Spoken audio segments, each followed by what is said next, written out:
নিচু খোকা, তুমি সব কিছু জেনে আমাদের এরকম বিপদের মুখে ঠেলে দিলে। নাহলে তো এই হাড়ি কাঠে আমাদেরও গলা দিতে হতো মা। তোর হাজারটা ভুল ক্ষমা করে তোকে এই বাড়িতে ঠাঁই দেওয়া হলো, তুই বেইমানি করলি আমাদের সাথে। আমি যা করেছি এই কোম্পানির ভালোর কথা ভেবে করেছি।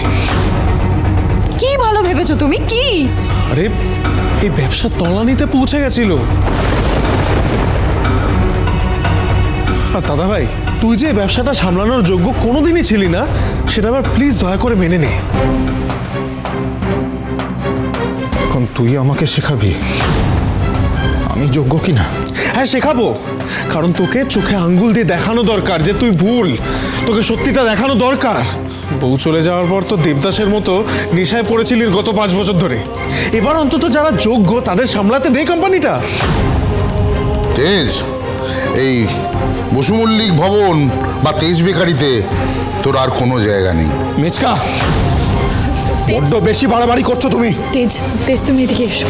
বেশি কথা বলো না একদম। তুমি তো বুঝতে পারছো যে সবকিছু ওরাই করেছে। বেইমানি করলে তোমরা। নিচু খোকা, যে থালায় তুমি খাও সেই থালা ফুটো করলে। নাহলে যে আমার কপালটা ফুটো হয়ে যেত মা।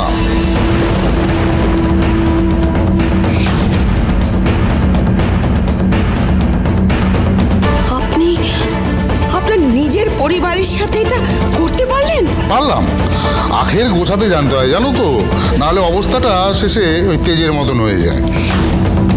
আমি এটা বিশ্বাস করতে পারছি না।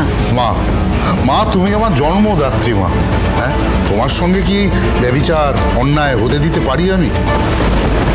তুমি যদি রাজি থাকো মা, আমি ইমনের সাথে কথা বলে তোমার থাকার ব্যবস্থাটা এ বাড়িতে আমি করে দিতে পারি। হ্যাঁ, মিসেস কাননবালা দেবীর জায়গায় এবার তো হয়ে যাবে। কি বলো শর্ত? হ্যাঁ আমি রাজি, তবে আমার একটা শর্ত রয়েছে। কি শর্ত? ঠাম্মি, তুমি যদি হাত জোর করে মাথা নত করে আমার পায়ে পড়ে ক্ষমা চায় তবে।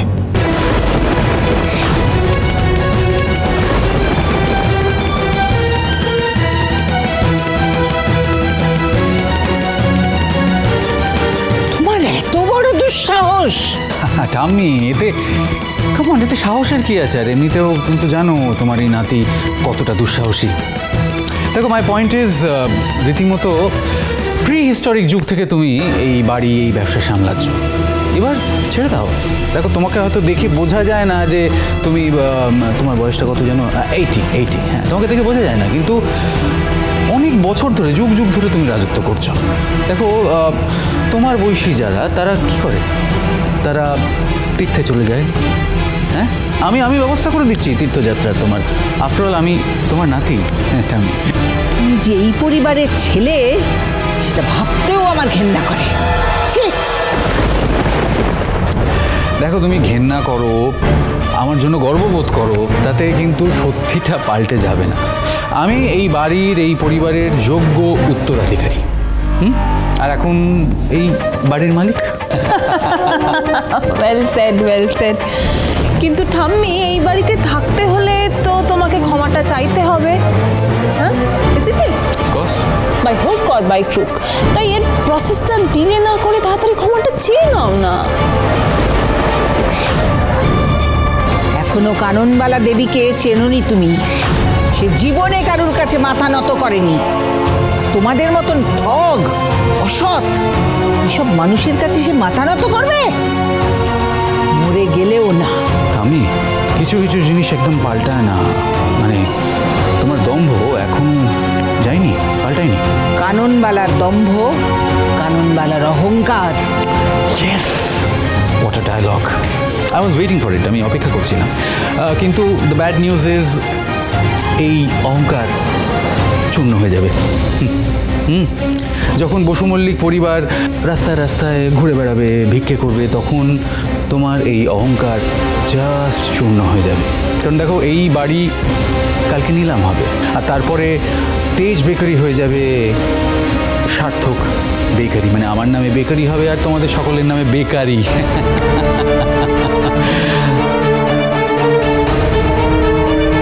কোনোদিনও না।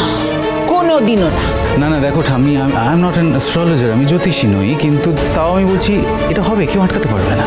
ঈশ্বর আছেন, আমার নিষ্ঠা, আমার ভক্তি, আমার সততার ফল দেবেন গজানন। আর যারা ঠকিয়ে সবটা কেড়ে নিতে চাইছে তাদের পতন হবেই। বলছি ওয়ান লিটল কোয়েশ্চেন ঠাম্মি, তোমার গজানন কি নিজে আসবেন হেঁটে নাকি কোনো দুধ পাঠাবেন? নিজে হেঁটে হেঁটে তোমার কাছে চলে আসবেন নাকি কাউকে স্পেশাল পারমিশন দিয়ে স্পেশাল ক্ষমতা দিয়ে তোমার কাছে পাঠাবেন? হ্যাঁ Sarthak, do you have any idea? হ্যাঁ, anyone here has any idea? কেউ এসছে এখানে? কেউ আছেন এখানে? Kananbala Devi needs help. কেউ আসবে না ঠাম্মি, কেউ তোমাকে হেল্প করতে আসবে না। আমার গজাননকে না নিয়ে আমি কোথাও যাব না। অফিসার, এই বাড়ি থেকে একটা জিনিসও যাতে না নিয়ে যেতে পারে কেউ।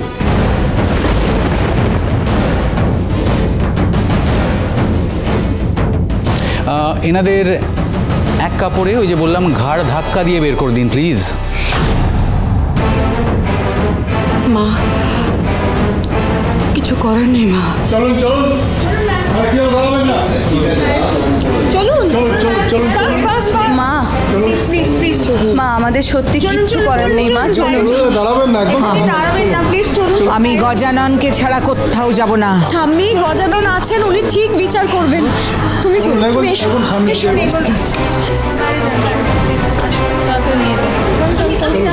আমি বলছি এই তো সুইট হার্ট পিকলু।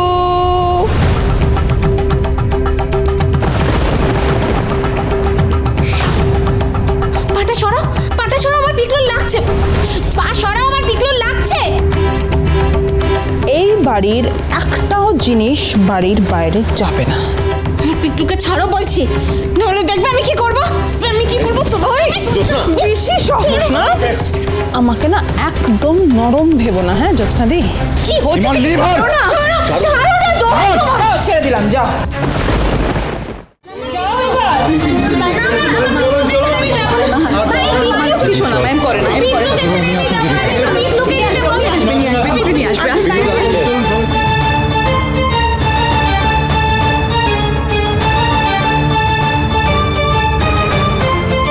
তেজ,